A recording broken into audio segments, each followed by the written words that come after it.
This is Old Times Is Not Forgotten. You're looking at a colorized photograph from 1910 in Boston. In this video, we will be reading a newspaper from 1910 and learning what the people did back then. Today's old newspaper is the Seattle Post-Intelligencer from Seattle, Washington, dated Monday, April 18th, 1910. We'll start right out with a sports story. No wonder baseball players wear helmets these days. 2 killed by blows from pitched baseballs. Freeburg, Illinois, April 18, 1910.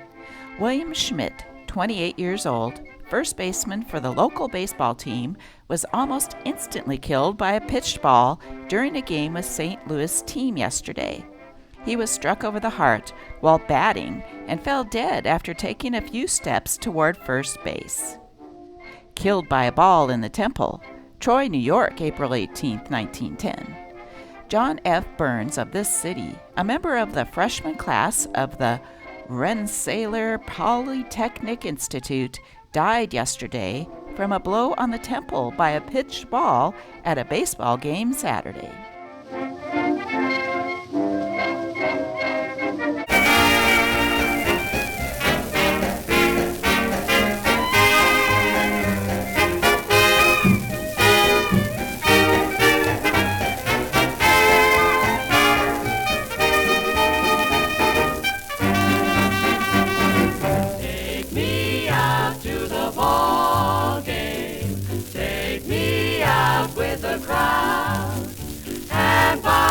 Some peanuts and Cracker Jack.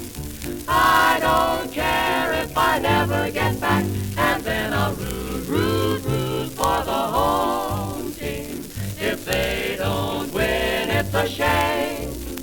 For it's 1, 2, 3 strikes, you're out at the old Ballgame.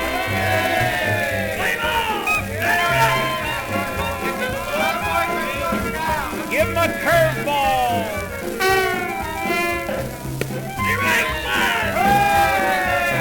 All right, let's see a fastball. Put him on, boys. Put him on. All right, let's see a good old slow ball. You're out.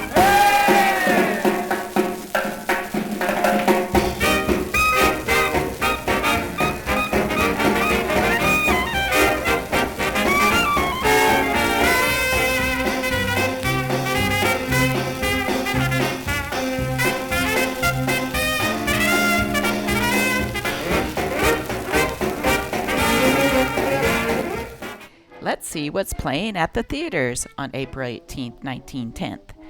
At the Lyceum Theater, 2nd Avenue, next to Savoy Hotel, starting today at 11 a.m.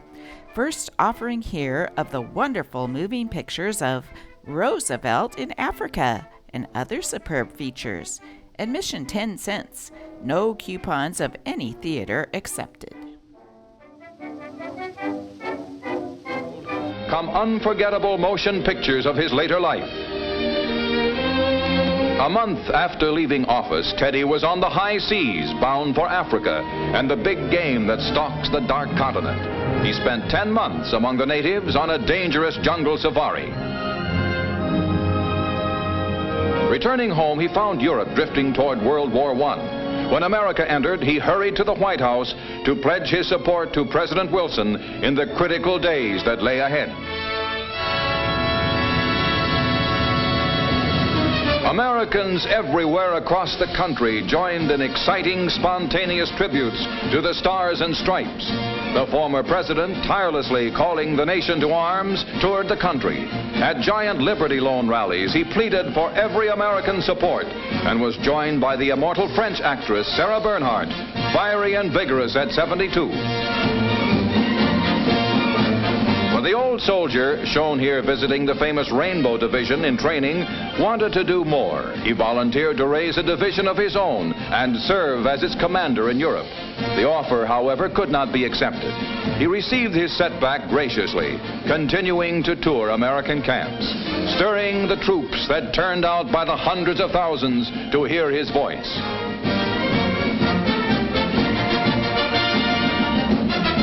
With the armistice, he returned to Sagamore Hill and the neighbors who dropped by often to chat. Teddy was never too busy to talk with them.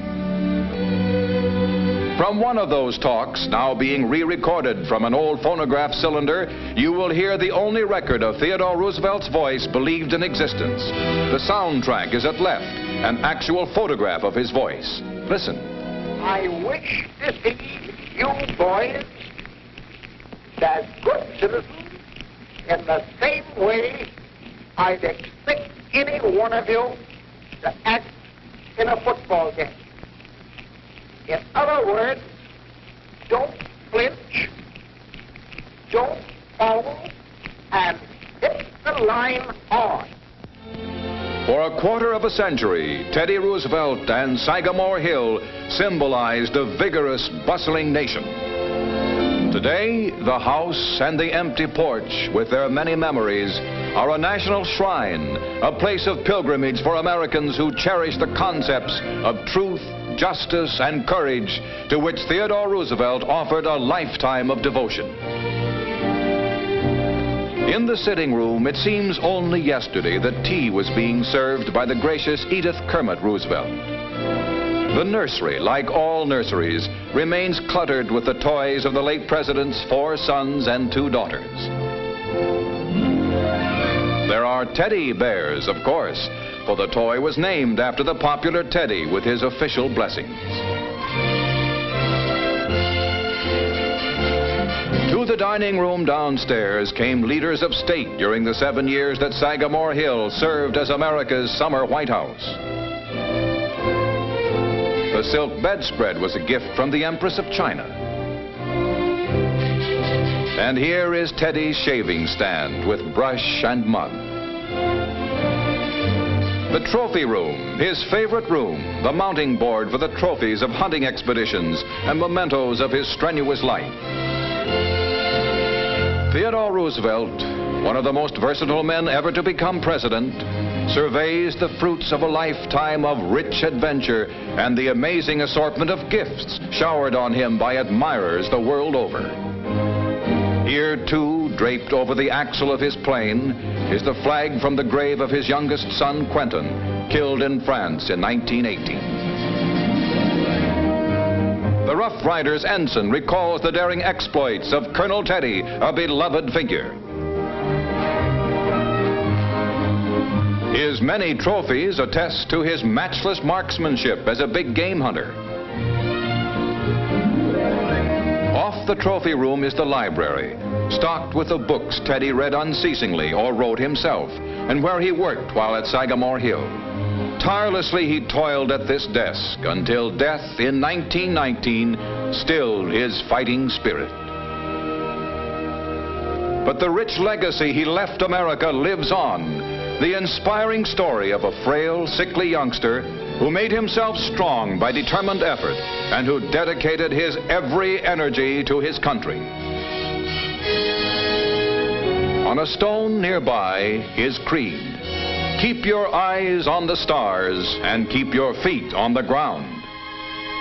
The qualities of Theodore Roosevelt are the qualities which preserve our nation: love for people, faith in life, and above all, love of country.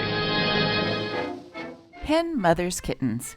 A remarkable exhibition of the hen as a mother was discovered one day last week by Charles B. Beeson, manager of the Georgetown Lumber Company, when he found in the stable of the lumber company's yard at Argo the old hen mothering 3 kittens.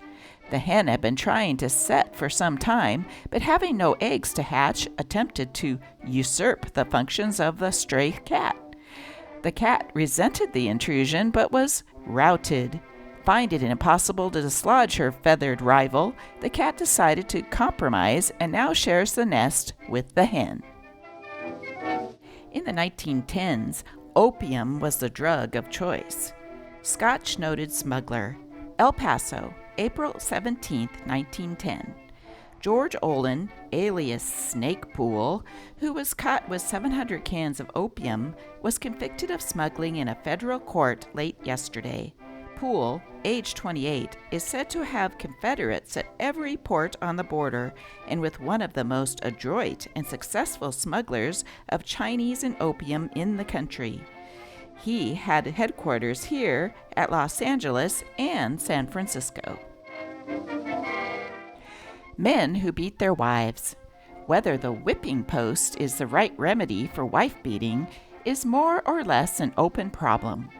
Because of a steady increase in wife beating, Justice Brown of this city, Seattle, favors a whipping post law, coupled with a severer jail sentence than the law now imposes, in the discretion of the trial justice. Men who beat their wives are not entitled to public sympathy. They do not enjoy the respect of their fellows. They deserve to be punished in some adequate way. What is of greater importance, however, is to protect the women and the children they mother against the brutalities of such men. Society's interest is not much in the men, for the man who assaults the mother of his children is usually a hopeless case. Just to laugh. Hard-working wife you got, Bill. Yes, I wish I had a couple more like her. Women growing taller. Strange news comes from England. Women are growing. This does not mean that the sex is widening its sphere of influence, or that women are strengthening their hold upon society, nor that they are developing intellectually, but that they are ever growing taller than they used to be. Not this or that particular woman, but the whole sex in general, or at least women in civilized countries. The average woman is steadily growing taller. Young girls from 15 to 18 are even now 3 inches taller than their mothers. In 1895, the average height of a young girl was only 5 feet 3 inches. Now she is at least 5 feet 5, and the growth continues. Of the silvery moon, I want to sit and spoon. To my honey I will croon love stew. Honeymoon, keep a shining in June. Your silvery beams will bring love dreams. We'll be cuddling soon by the silvery moon.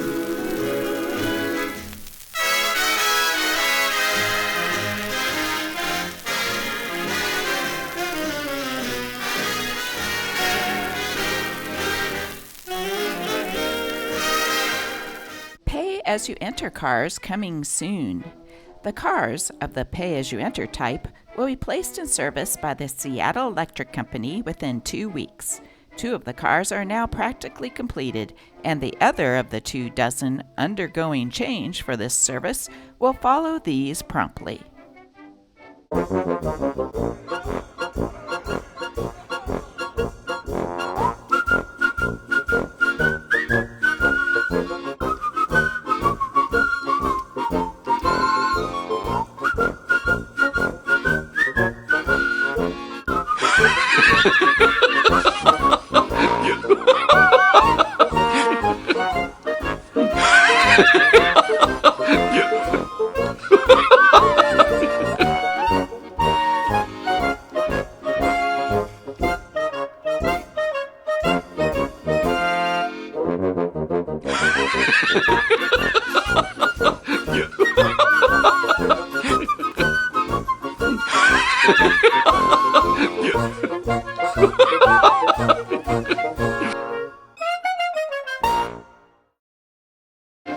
In 1910 slang, a scorcher was a speeder.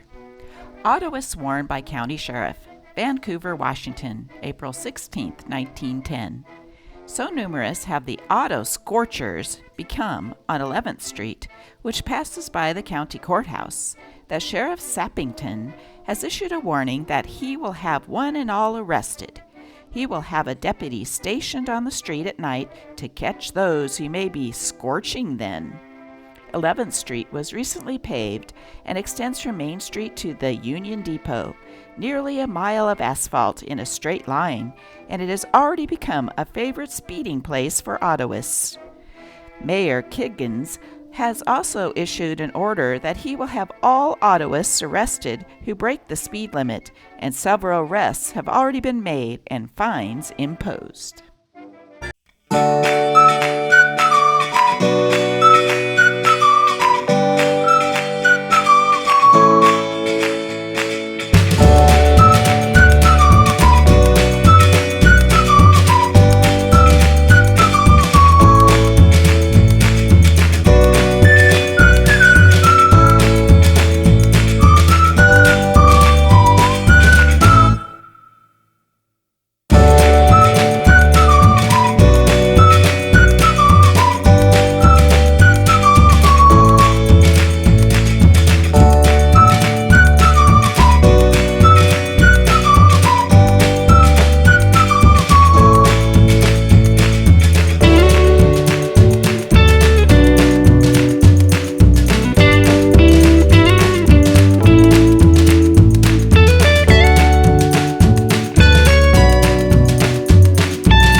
Spreading rails cause Northern Pacific wreck. Walla Walla, April 17, 1910.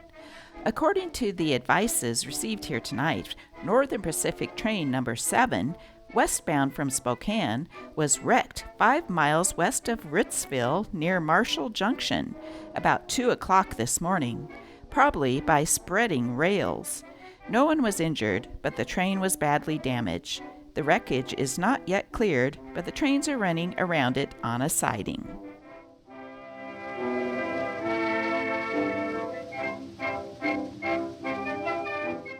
I don't know about you, but I always enjoy a cow controversy. Curfew for all Tukwilla cows. The question whether or not the cows of the suburb should be allowed to browse on the city's thoroughfares has been compromised. Much feeling was engendered before the dispute reached the city council.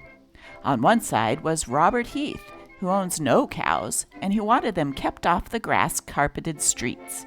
On the other side was Daniel Wyatt, who owns cows, and who was in favor of the cows roaming where they pleased. Both canvassed their community with petitions. The matter was then put up to the council. It was deliberated over for some time. Those who would legislate the meek-milked producers into fenced pastures met strong opposition on the argument that pasturage meant additional expense, which would eventually reflect itself on the retail cost of milk. Finally, the councilmen and their constituents reached a compromise, with the result that an ordinance allowing cows the privilege of the streets by day and prohibiting them from the thoroughfares by night was agreed to.